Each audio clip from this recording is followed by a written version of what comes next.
الزراعة في البر شيء صعب ومو بهين. كان الزرع يذبل وكنا نعاني من اليوم،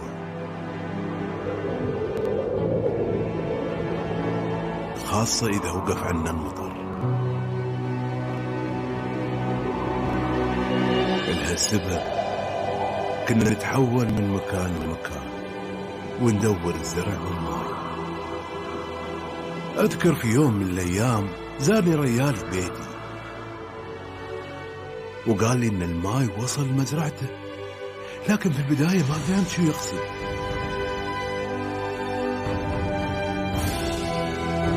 ولكن من هاك اليوم الله أكرمنا ووصل الماء للزرع بشكل دائم. الحمد لله.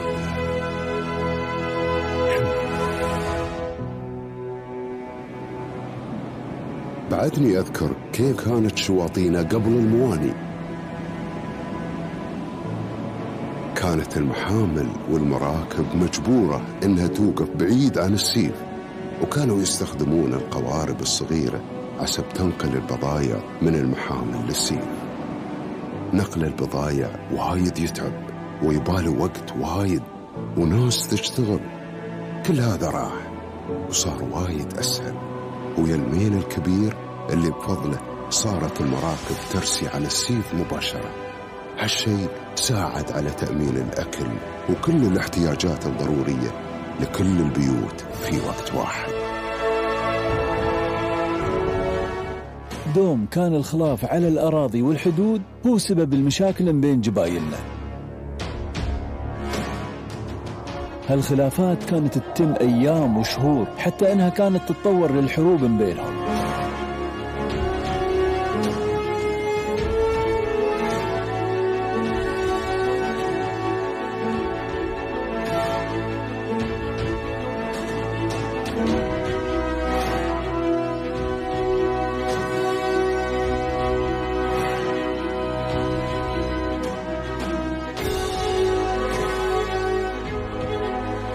ويوم من الأيام زار ريال حكيم الجبلتين وسمع القصة من الصوبين.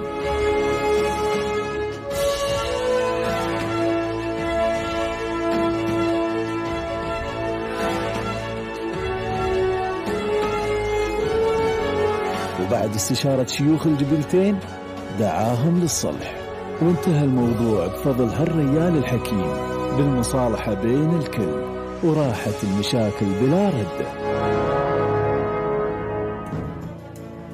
أنا تربيت في بيت متواضع، وكنت أدرس واشتغل بنفس الوقت، لأن عائلتي كانت تعتمد علي في كل شيء.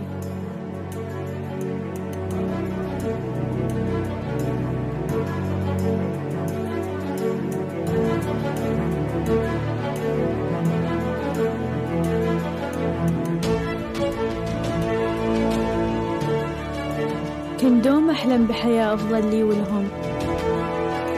أبويا هو مثلي الأعلى، لأنه يباني مثقفة متعلمة ومستقلة، واليوم أنا فخورة بتخرجي وأن حلمي يتحقق. مشكور أبويا ومشكور لكل شيء سويته عشاني.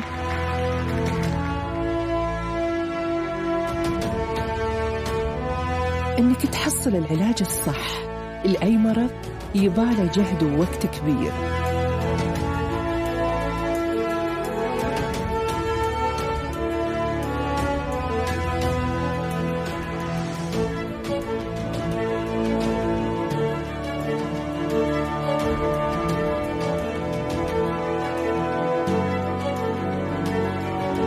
لدرجة إنه كان صعب علي أشوف عيالي مدة طويلة.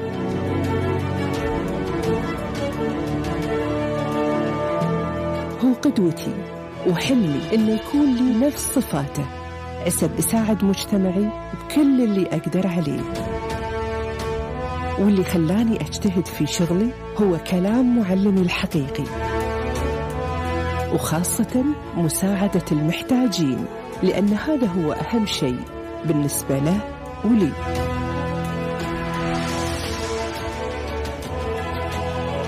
قدوتي شخص ما له مثيل،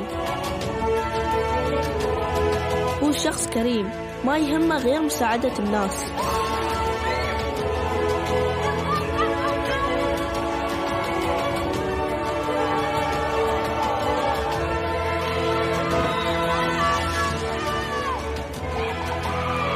وخاصة المحتاجين والمرضى.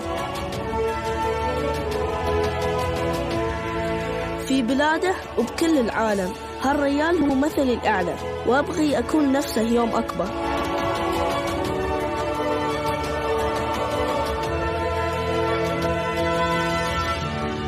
هديت حق أرضنا الحياة. شكرا لأنك جبت العالم لوطننا وقدمت لنا كل شيء نحتاجه. يعيش هالصالح اللي أسسه حاكمنا العظيم.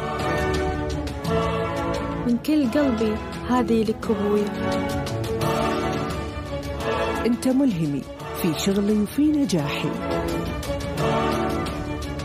هذا كله بفضل مثلي الأعلى وقائدي ووالدي ومعلمي الشيخ زايد بن سلطان آل نهيان، طيب الله ثراه.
Please put your phones on silence mode and please fill in the survey form for more development. In the name of Allah, most gracious, most merciful, dear attendees, peace be upon you.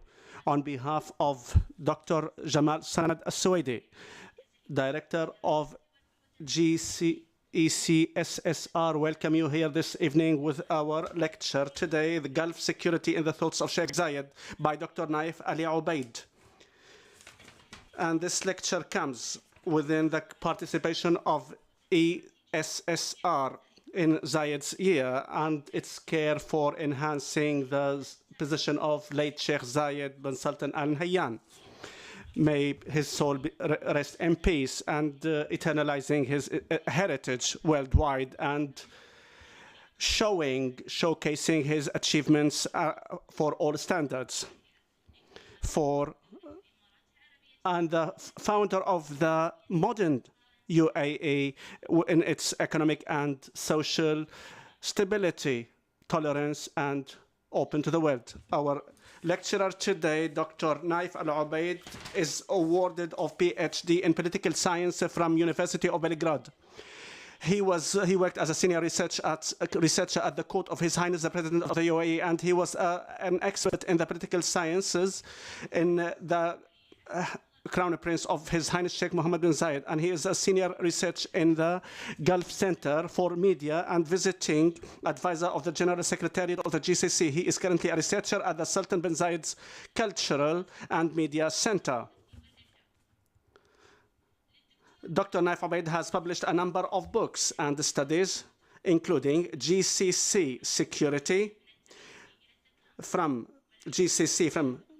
Integration and Cooperation, GCC Scenes and Questions, the Foreign Policy of United Arab Emirates Between Theory and Practice, and many other publications, lectures, and translations done here and abroad. Now I'm happy to give the floor to Dr. Nayef and to deliver his lecture. All the best. Dr. Obeid, please. First, I'd like to thank Emirates Center for Strategic Studies and Research, represented by the General Director, Dr. Jamal Al-Saudi, and the staff and all those who are working in this great center,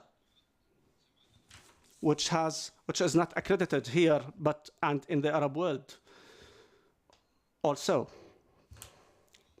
Our lecture today about the thought of Sheikh Zayed, security of the Gulf in Sheikh Zayed's thoughts. The strategic importance and economic importance of the Gulf, the strategic location of the Gulf is commercial link and a point of transportation between Europe, Africa, and Asia, making the region, and for many centuries, the target of invasions, occupations, and the greediness of outside countries. The country's importance increased after the oil boom and discovery and the industrialization revolution, and the progress of the Emirates, and the Gulf was engaged in increasingly competitive region and was also a potential theater for confrontation between the superpowers, especially in the Cold War. The main question posed by this lecture is, how were the regional policies of the major powers in the Gulf region? How was the vision of the late Sheikh Zayed bin Sultan Al Nahyan of Gulf security? And how he dealt with the security events that has exposed to the region? And how his view embodied and his view to security of the region. The sections in this lecture will address the concept of security, policies of the major regional powers and the Gulf region after the Second World War, Sheikh Zayed's vision for Gulf security, relations with neighboring countries, the GCC Cooperation Council, and sixth, His Highness's position on the events and developments facing the Gulf states, and then conclusion. Firstly, the concept of security. Many researchers like Kissinger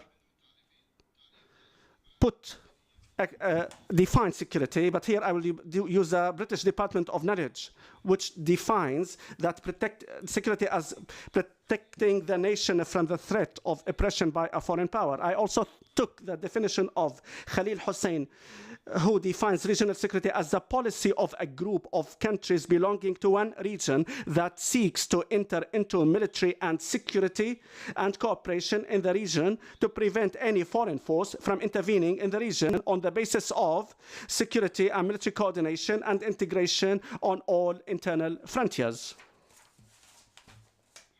The second section is the policies of the major regional powers in the Gulf region after the Second War.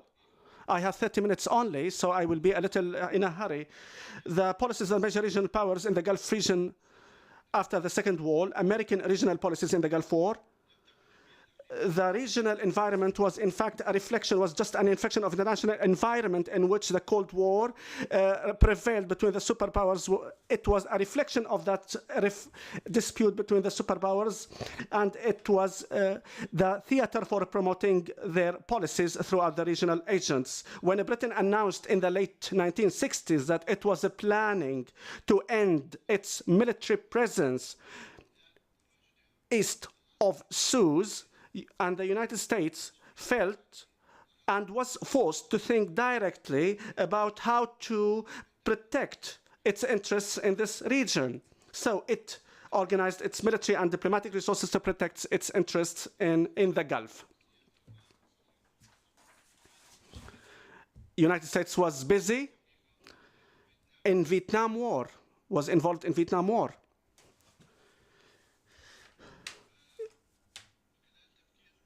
United States thought of a plan in the Gulf region. U.S. President Richard Nixon announced a new strategy called the Nixon Doctrine. It was called Nixon Doctrine, which suggests that the United States will assist the countries that are working for its interest in a title or something called the proxy states instead of direct intervention in the countries. Because we said United States was involved in and engaged in Vietnamese war.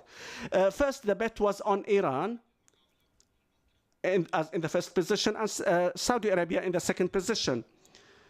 And this policy was named the Two Pillars policy. But the two pillars were not commensurate. The events that faced the Gulf region since the beginning of 1979, like the Iranian Revolution, the Iraqi war, the invasion of Kuwait. The regional policy of the Soviet Union in the Gulf. The main factor in the Soviet policy toward the post-World War II in the Gulf was based on the geographical proximity of the Gulf region to the Soviet borders. And we are just referring to the post-Second World War. Most of the Soviet policies, they were trying to avoid any direct military engagement or confrontation with the West in the region. For the Soviets realized the importance and the vital importance and position of the region for the Western interests. The Soviets realized this fact that the Gulf region is very, very important and vital and red line for the Western interests, United States and the Western powers. And we remember here Carter Principle or Doctrine. The Soviet relations has direct relationship with Yemen and Iraq. Because Yemen was an important port and Russia has always wanted to reach the warm waters. That was a Soviet ambition. European policies towards the Gulf since the early 1970s, I made it short. In the 60s, after Britain left the country, the European interests are summarized as the main European interests of the Gulf: ensuring access to affordable oil, good conditions for trade and investment, and the safety of European expatriates living and working in the Gulf. Now we go to the main issue. I summarized the vision of the superpowers and the conflict between Soviet Union and United States as in what's called Cold War. I'm cutting short to focus on the main issue, which is the vision of Sheikh Zayed related to Gulf security. There is in 1976, he has a statement. He said, what we need in the Gulf region is coordination and cooperation in our various political, security, economic, and intellectual needs, so that the region can create in this integration a spirit and a body that emerges from its health and is reflected in Gulf security. That's Sheikh Zayed's statement in April 19, 1976. Sheikh Zayed considered the responsibility of the security of the Gulf is the responsibility of its children. And here shows his faith and frankness, meeting with the Prime Minister of Britain, Margaret Thatcher, he said, "We don't attach ourselves to any commitment with any state, and we feel that Israel is the greatest threat to the Arab nation."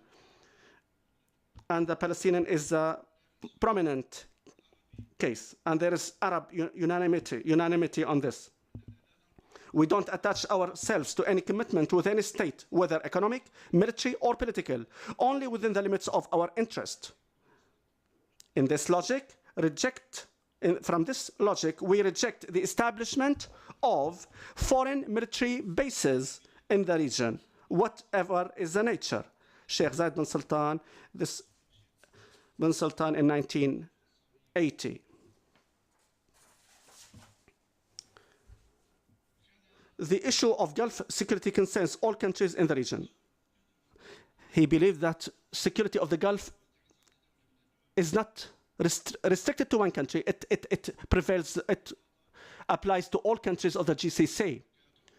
Our attachment, he said, our solidarity, and our agreement in these particular circumstances is of utmost importance. Besides this association, solidarity, and our understanding will provide us with minimum of political, economic, and military power to terrorize the enemy of God and our enemies. He believed that our solidarity, agreement, and working together, our alliance will give us strength. Peace be upon him. He said the unity of the Gulf is the most precious wish for the peoples of the region. And I'm honored that I have served under his supervision and worked in his court for 16 years, since 1975 to 1976. And I worked for 16 years.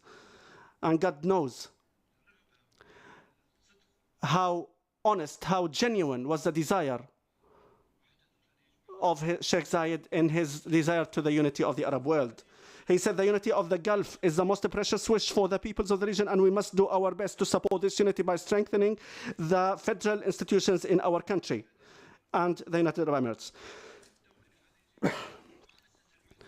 He said that the Gulf unity and solidarity and strength will also help the Arab world as a whole. It will be a pillar to the Gulf. Gulf security is a comprehensive vision. His late Sheikh Zayed said, we belong to an important... I'm sorry if my voice is not clear. He says we belong to an important and sensitive region for all countries of the world. There is no doubt that the friendly countries of the world attach great hopes on the possibility of strengthening cooperation among the countries of this region, because the security, stability, and prosperity of the region are reflected and will impact the welfare and the countries of the world. And it will be a barrier to the ambitions of the enemy states. So the importance of the stability of the Gulf is important, because 60% of the world oil is coming from the Gulf. And apart from the strategic importance of the Gulf, here I would like to elaborate more. Portuguese general who said to the King of Portugal, if you want to rule the world, you have to do three things. You have straits, you have three straits to control. Hermes Strait is the most important. And these straits, the three straits, are the most important. If you want to rule the world, you can rule the world. And most of the researchers consider the Gulf region as a key area, and this coordination between the Gulf countries will be a barrier to the ambitions of enemy states. Peace be upon his soul. His concern was not restricted to the Gulf states. His vision was broader. He looked at the Arab world and the Islamic world, and he considered the security of the Gulf is part of the Arab world and the Islamic world. He said, we are a nation, a people, and integral part of the entire Arab nation, and our brothers in the Arabism unity in the past, the present, and destiny. We are all united in the past, in the present, and future destiny. We are, in one hand, in the process of liberation, development, and construction. We are committed to what they are committed and will contribute to what they contribute. May peace be upon his soul. This vision, this faith, there were some problems with the neighboring countries, especially border countries. So his interest in the Gulf region, so he tried to solve and resolve these border issues, and these most important was the border issues with the Saudi Arabia. We see here in the picture here with His Majesty King Faisal signing border agreement to resolve the border problems. He says for Sheikh Zayed here a statement, it's a matter of pride to refer to the signing of the border agreement between the United Arab Emirates and Saudi Arabia on the 3rd, corresponding to 1973, August 21, 1973, a great achievement achieved through sincere intentions and sincere, genuine determination to resolve any dispute between the brothers, and prioritizing nationalism above all considerations, and to embark on the realization of the common aspirations of our people.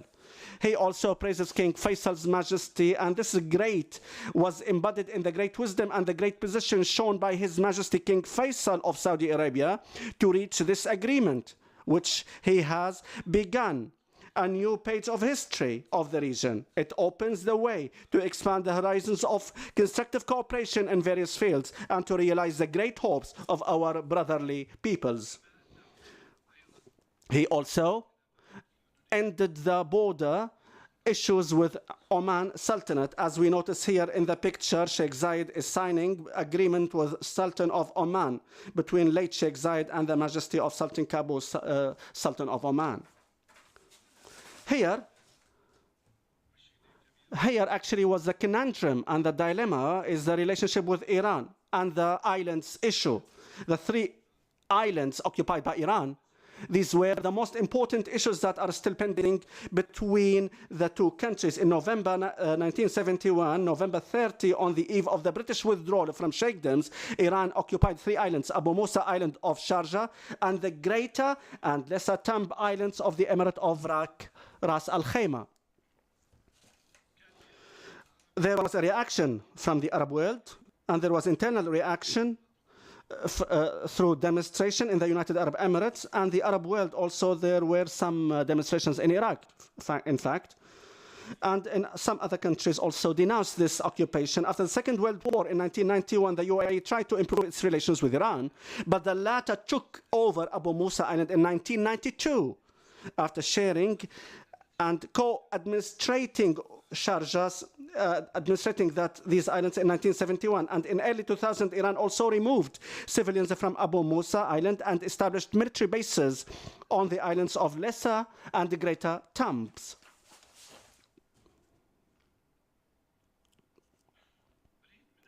I want from the attendees to participate and say why there was no military confrontation with Iran. Because UAE was still young, and the most important thing in leaderships must take into considerations how the capabilities and measure its reactions, not to be reckless and take adventures. And there are very many reckless adventures in which some of the Arab leaders made and catastrophes followed. The Sheikh Zayed's vision, he referred the issue to the Arab League. His view that these islands are an Arab issue in the first place. It is not an issue of the Gulf alone. It's an Arab issue. So that he presented the problem to the Arab League before the Union. And after the establishment of the Union, the Arab countries adopted this issue and entrusted the Council of the League, a number of countries, to restore these islands through dialogue with Iran. These efforts are still being made so far. In an interview with a Tunisian newspaper on the problem of these islands, will show his Sheikh Zayed's vision. May peace be upon his soul. Will show and reflects his vision towards the islands issue. His Highness said, "We always strive." In an interview with Tunisian newspaper, he answered, "We always strive to have our good relations with our neighbors, and relations be based on the basis of full understanding and strong brotherly ties. And we can't seek to harm our friends. if there is any dispute or misunderstanding between us and a neighboring state, or a friend or a brother, we will always turn to God to give us patience and patience to communicate with the brother and neighbor, to reach an understanding and solve our disputes without harming our interests or having armed conflicts. For this reason, we refused and denounced what Iran did against, and we referred it to the Arab League. And we would like all the Arab countries to resolve these problems and alleviate the tensions and solve our issues between Iran, so that we will be devoting our time to build our countries and achieve prosperity for our peoples. Here we show how wise his vision was. The GCC Cooperation Council, in fact, there were many problems in the region. The Iraqi-Iranian war, the Iranian Revolution, and the Soviet invasion of Afghanistan. These were problems at that time. The thought of late Sheikh Zayed, he thought a lot of Gulf security, and this goes back to the 60s. He said the unity of the Gulf is a reality, not just pleasant formality, but the actual realization of this unity requires wise, careful discussions to reassure every citizen of the Gulf states that this unity is his interest. The Gulf has one destiny, and I only want what everyone wants and desire. So the people's opinion was of priority to late Sheikh Zayed. Here in the meeting, in conference held in Abu Dhabi for establishing of United Gulf Union, he said the security and stability of the region is a responsibility of its people and the countries, and the GCC expresses the responsibility of the member states and their right to defend their security and maintain their sovereignty. Here, I chose some events that took place in the Gulf and Sheikh Zayed's position of this. UAE's position on the Iraqi-Iranian war. The central equation in the UAE's foreign policy towards this war was to try to reconcile the regional links, whether economics, religious, social, and neighborhood, and sociable and neighborhood with Iran, and national affiliation with Iraq. When war broke out in September 1980, Iraq raised one of its demands to retain the 3 islands. But Sheikh Zayed, may God, he said that this is a difficult stage, and the issues of islands can be solved through the Arab Council, Arab League. He called for cease of war between the Iraq and Iran and to stop the bloodshed of the Muslim countries. But when the Iranian aircraft bombed the Abdali area, and the Iranian behavior is very old. When the Iranian aircraft bombed the Abdali area in 1981, July, the UAE denounced through a statement made by the President of the UAE, who announced the UAE solidarity and standing with Kuwait against any threat of aggression. In January 1984, Sheikh Zayed called for an end to an Iran-Iraq war. He also stressed at the Islamic Summit in Marrakesh that the Iranians and Iraqis should solve their differences and stop bloodshed. In May 1984, the Security Council called for a clear resolution calling for the cessation of war between Iraq and Iran.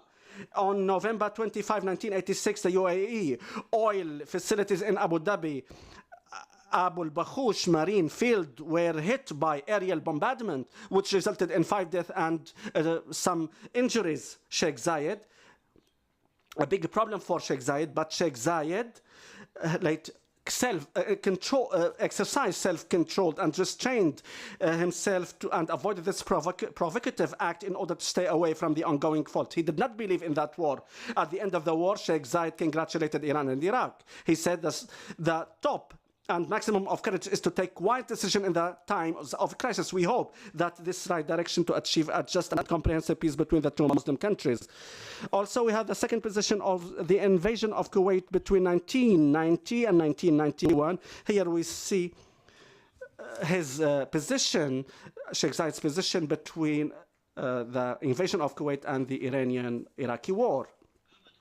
On the 2nd of August 1990, the Iraqi forces invaded and occupied Kuwait. Sheikh Zayed immediately visited Saudi Arabia and met King Fahd in Saudi Arabia. The two leaders agreed that this conflict between Iraq and Kuwait should be resolved as soon as possible and demanded an urgent Arab summit to help resolve this crisis and called for an Arab summit to solve this problem. He restored to the understanding. On 3rd of August, Sheikh Zayed held direct and consultations with Emir of Kuwait and the heads of Egypt, Yemen, Sultan of Oman, and supported the Gulf Cooperation Council to condemn the Iraqi invasion of Kuwait. During the next 4 days, Sheikh Zayed held talks with the presidents of the United States, Britain, the former Soviet Union, Saudi Arabia, Iran, Turkey, and others, and welcomed an emergency Arab summit in Cairo. On January 1991, when Saddam Hussein refused to withdraw from Kuwait, and he refused all facilities and mediations, he refused to withdraw from Kuwait, then UAE troops joined forces with the coalition forces to liberate Kuwait.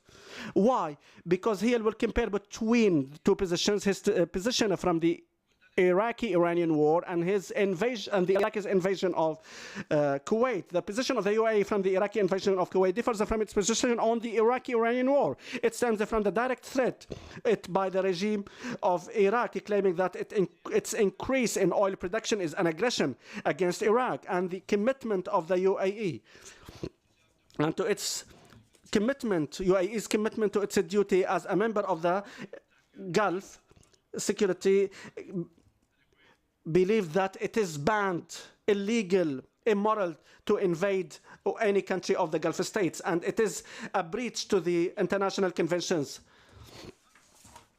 And if Saddam Hussein has consulted 5 persons, he wouldn't have invaded Kuwait, because the Gulf is of key importance to the world. The third event, who is the UAE's position on the occupation of Iraq in 2003. United Arab Emirates has refused to target and strike Iraq, His Highness said, and that was before the war. We see any hasty decision by hitting by any side that will not be in the interest of stability in the region. He said that war doesn't resolve issues. Dialogue, wisdom, and logic is the right way to end disputes and conflicts between the countries. It must be, solutions must be built on the sovereignty and the principles of law and justice. Sheikh Zayed bin Sultan Al Nahyan, he said there was Saddam Hussein was asked to leave the power, because that was an option. There was an option, but either the war or Saddam should leave. And the American army was on the borders and they were ready to hit. That was a catastrophe. How could we have avoided that catastrophe? He presented his proposal and suggestion to the Arab League, but the Arab League did not take it, and Saddam refused that initiative. The initiative was that Iraqi leadership decide to give up power and leave Iraq to enjoy all the appropriate advantages within the 2 weeks from the date of acceptance, the Arab Initiative. And he also called Saddam Hussein to be hosted in Iraq. Should provide legal guarantees binding locally and internationally to the Iraqi leadership not to be exposed or prosecuted in any way. Issuing general amnesty for all Iraqis inside and outside Iraq. The League of Arab States, in cooperation with the Secretary General of the United Nations, will oversee the situation in Iraq for a transitional period, which steps will be taken to restore normalcy to the Iraqi people, as the Iraqi people see. Sheikh Abdullah bin Zayed Al Nahyan, the UAE Minister of Information at that time, give me 5 minutes more, please. They objected to this initiative. Sheikh Abdullah bin Zayed Al Nahyan, the UAE Minister of the Information at that time, said that this initiative is not an interference in the internal affairs of Iraq, but it is an advice to the Iraqi leadership. He said the Iraqi leadership can accept this advice or reject it. But friend duties and the brother duties is to advise, especially if this brother is Sheikh Zayed bin Sultan, who was the first to seek reconciliation with Iraq and lift the siege on Iraq. UAE's position is based on its conviction that war is bad. The UAE, in its dealing with the Iraqi issue, will start with brotherly ties and with high concern for the security and stability of the Gulf region. Conclusion. For what we presented already, the security of the Gulf was of great interest in the thought of late Sheikh Zayed bin Sultan Al Nahyan as follows. In his sincere sense, in which he believes that the unity of the Gulf is the most precious security for the peoples of the region. Cooperation and coordination among the Gulf states in all fields, political, security, economic, and intellectual. Strengthen relations and resolve all differences between the Gulf states, with Saudi Arabia and other Gulf states, the exclusion of the Gulf region from the ambitions and conflicts of the major powers and superpowers, refusing to have foreign bases in the region, whatever is the nature, refusal to establish foreign military bases in the region,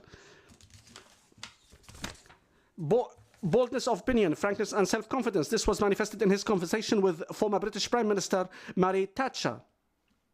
And the recklessness and wise. Recklessness is refused, but wise decision-making should be the basis for our policies, solving problems and crises through understanding and dialogue. Because this is the only way to solve problems was through dialogue. His reformist personality contributed to being the honest and an honest broker and mediator in solving disputes of the Arab and on the Arab and Islamic levels. Thank you so much. Thanks, Dr. Nayef Obeid, for this lecture in which he shed light on the security of the Gulf in the thoughts of Sheikh Zayed. May peace and his soul rest in peace. Now the floor is open for discussion. Anyone would like to ask, please present himself, and question and comment should be concise so that we have as many as possible. Please.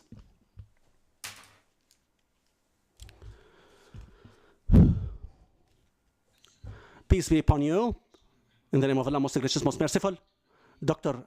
Ali Al-Amoudi, advisor in the United Nations and good offices, ambassador for UN.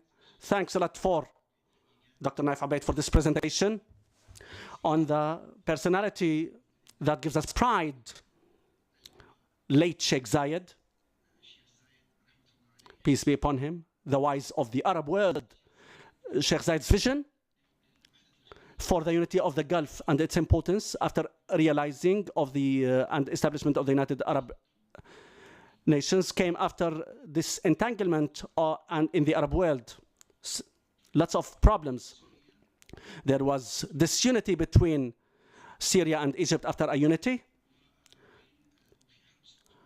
And there was June war. And Israel occupying many parts of the Arab world. How could Sheikh Zayed bin Sultan Al Nahyan to unite the Arab and call the Arab world for the unity of the Gulf states in this part of the world, in addition to resolving many of the border issues between the Gulf states, like the one between Saudi and between the one Emirates and Sultan of Oman? How could Sheikh Zayed, with his wisdom and passion to gather and unite and solve these border issues and others? Thanks, Doctor.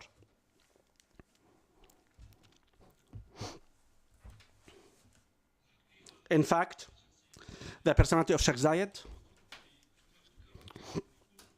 He has unity thought. They accuse me of being a pro-unity in the Arab world. And he said, yes, I am a pro-Arab unity, but I don't like to impose unity on anyone. And the United Arab Nations were not there yet.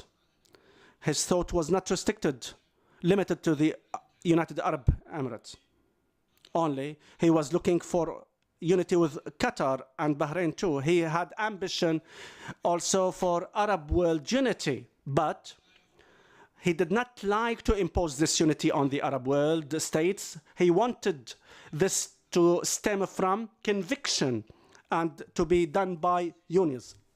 I made a research on the failure of the Syrian Egypt unity because it was rushed. There was no graduation. The second point, the border issues, and I'll be very frank, Sheikh Zayed considered the Gulf region as one. And King Faisal said to Sheikh Zayed, he said, where do you want to come? Where do you want to draw the borders? All the Gulf states and the peoples of the Gulf is one state. So you, King Faisal, so if you want to make the borders, even at the expense of the Emirates, you can make your borders. He wanted to solve all the problems, even if it was at the expense of the Emirates, United Arab Emirates. Some of the leaders, Arab leaders, they were very reckless, they were very hasty, unwise in making decisions, and they did not counsel their peoples, led to catastrophes. Sheikh Zayed was viewed. He said that the precious desire for the peoples is the unity of the Gulf. He felt that, he sensed that.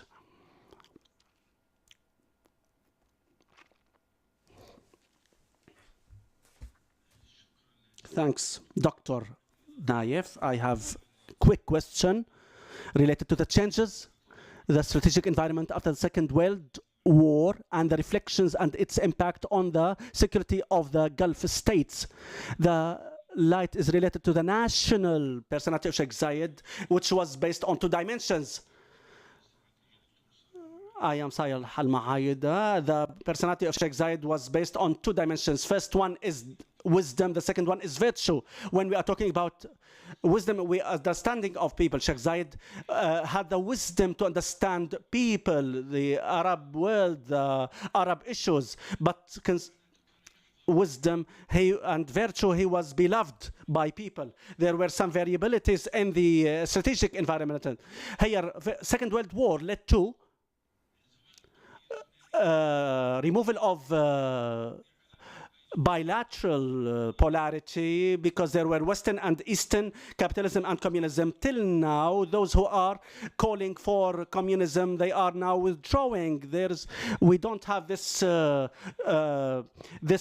enmity between the Western and Eastern camps and the blocks.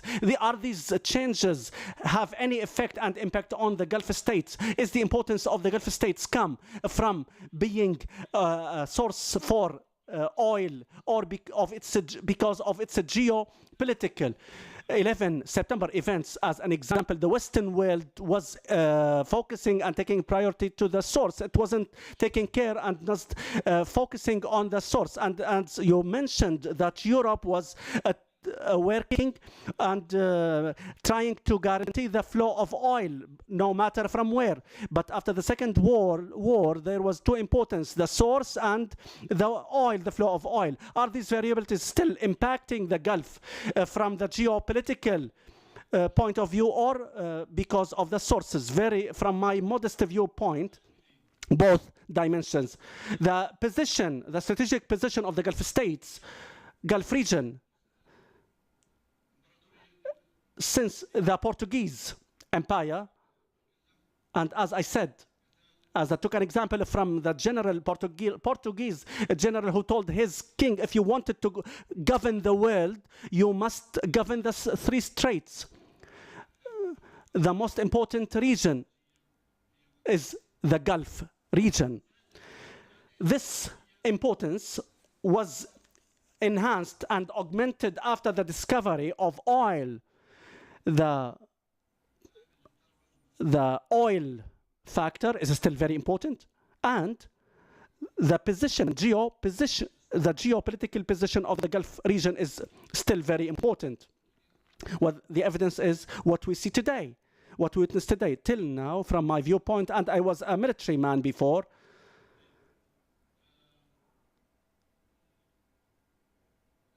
the strategic importance is still there. Gulf region, the oil in the Gulf also. The oil is the gods of good and evil in one body. Oil is a grace for this region, but also put the region under the headlights of the superpowers. So from my viewpoint, both factors, oil and position, are of equal importance. Oil and position, as I said. Another intervention, please. Please.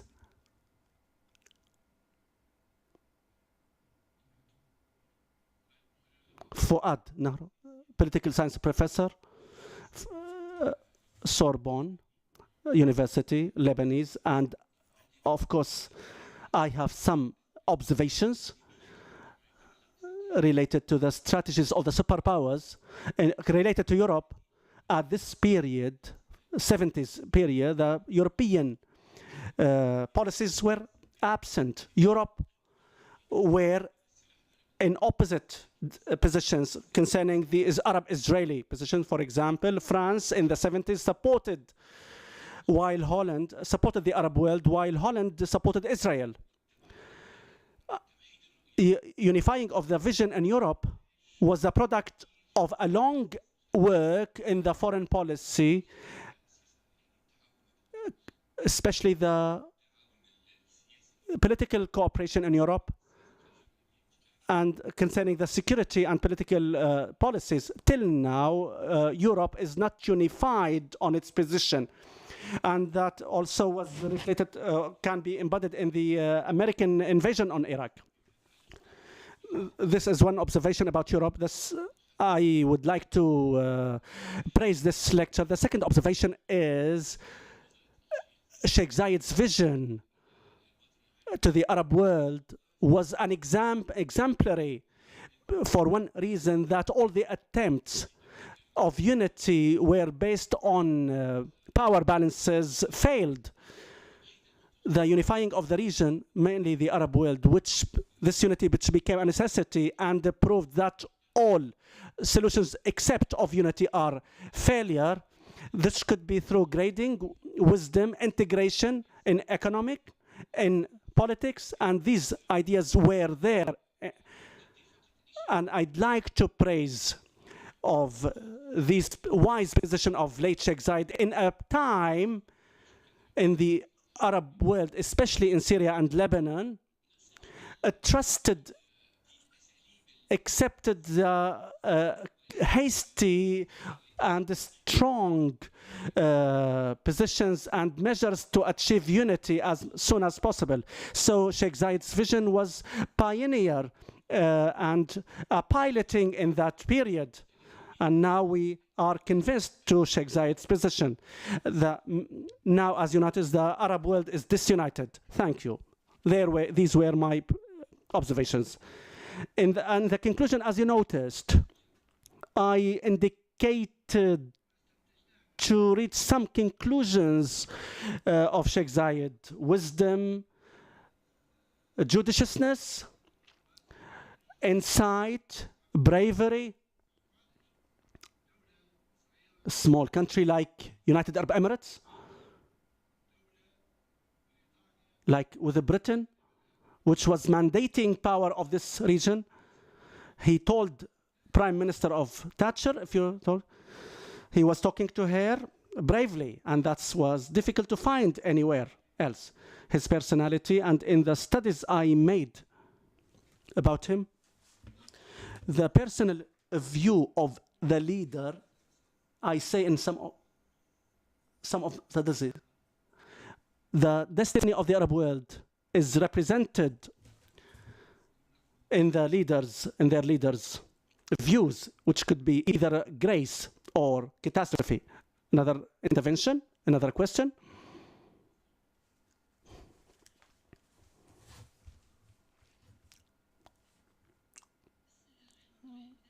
First, I'd like to thank you, Doctor, for this great presentation.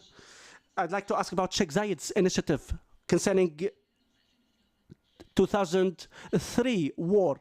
If that initiative was realized, could we have averted what is happening now in the Arab world and in the Gulf states? If that Sheikh Zayed's initiative, was accepted and realized in that time, couldn't we have avoided the consequences of that war? Because I consider that war was a gate for the events we are witnessing today. If that initiative was achieved that time, could we have avoided that consequences? Of course. I gave a lecture in the Ministry of Foreign Affairs, and I was asked, and my answer was, many researchers now say, even from Iraq, or who could be here with us, if Sheikh Zayed's initiative was realized and accepted, because his initiative was in the 1st of March, but the invasion was of 19th of March. And it was prepared because President George Bush, had a vision. He wanted to go for the war, but he was having a pretext. But he said if Saddam Hussein left the power, the United States will not go for action. They will not go for war. From my viewpoint, which might be wrong or correct, my view, I think that all the officials in the Arab League feel sorry because now, and Amr Moussa was questioned about this, and who said himself, Amr Moussa said, it was a grave mistake and this bad discretion that we did not take Sheikh Zayed's initiative, the initiative of the 1st of March, and the invasion was 19th of March.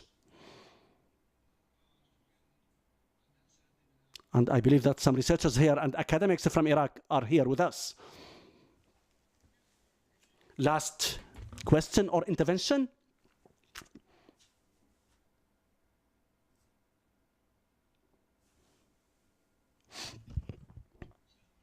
Peace be upon you. Thanks, Dr. Nayef, for this valuable lecture. The information mentioned are great and new to many.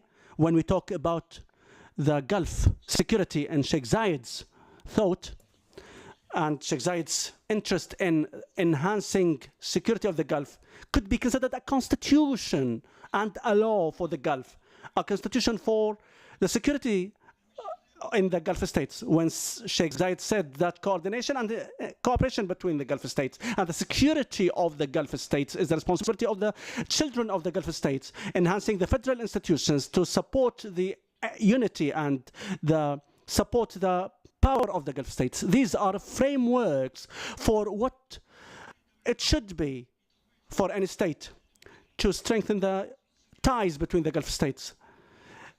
In short, unity is power. And as mentioned in Quran, cooperate for the good, not for enmity.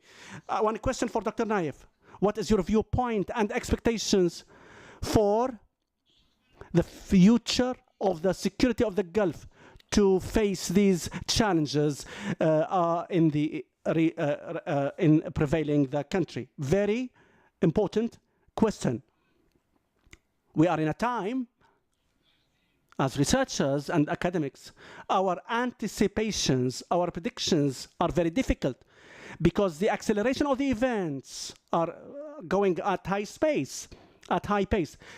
But we are all under the blade of the knife. As a person who lived in this country for 43 years, I feel it's like my country, my kids, my grandchildren are born here. We must ignore, avoid any differences, no matter these differences are. Keeping in mind, bearing in mind the security of the Gulf, and be inspired by the thoughts, vision of late Sheikh Zayed. He always believed that the only way to solve the problems, to achieve prosperity and maintain sovereignty and stability is to have unity. Gulf leaders must follow the visions of Sheikh Zayed's concerning understanding, cooperation, coordination, and overtaking the differences, even with those who were aggressive at United States, who attacked, aggressive nations. But we must resolve all disputes and wars through dialogues, because wars will lead to nothing but to bloodshed. At the end of this lecture, and on behalf of Dr. Jamal Suwaid, Director of Emirates Center for Strategic Studies Center, all thanks to Dr. Nayef Ali Obeid for his lecture, and all you attendees, and so long to another lecture. Peace be upon you. Thanks a lot.